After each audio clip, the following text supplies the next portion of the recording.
Why is a clean template for your Sanger sequencing reaction important? And what are the ways to get it without losing too much precious sample?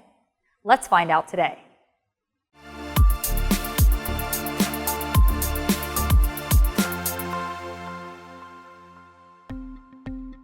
The sequencing workflow usually starts with PCR, also known as polymerase chain reaction, where the target fragment is replicated into thousands of copies under a controlled condition using primers, DNA polymerases, and deoxynucleotides.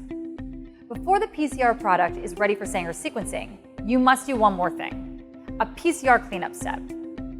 Because Sanger sequencing is a highly accurate technique for you to read DNA sequence base by base, it is very important to clean up your reaction mixtures so that those unincorporated primers and dNTPs won't interfere with your results.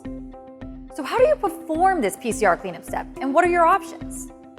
There are several methods for PCR cleanup, such as ethanol precipitation, bead or column-based purification, and enzymatic approaches.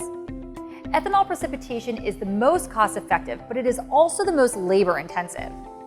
Bead or column-based purification can be an effective method for many applications. However, this route tends to be a bit pricier compared to other options. This method of purification also requires transferring samples in and out of columns, which can often result in the loss of some of your precious sample. So this may not be the best method for those with limited starting materials. An enzymatic cleanup approach has a really simple and straightforward workflow. In fact, it's only one single pipetting step. It is also relatively affordable compared to the bead or column-based purification methods. Basically, you add an enzyme mix to your finished PCR reaction and let it sit at a certain temperature. But to understand this method better, let's take a look at our lab book. One of the enzymes, exonuclease 1, digests excess primers.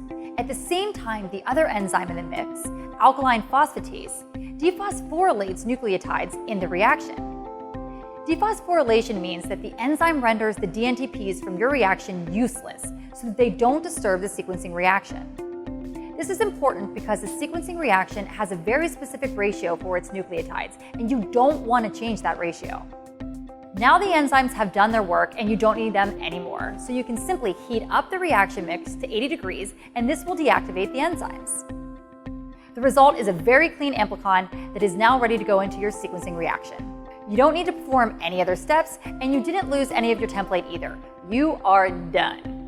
But I'm sure you'll have more questions on PCR cleanup, so submit your questions at thermofisher.com/ask and subscribe to our channel to see more videos like this. And remember, when in doubt, just seek it out.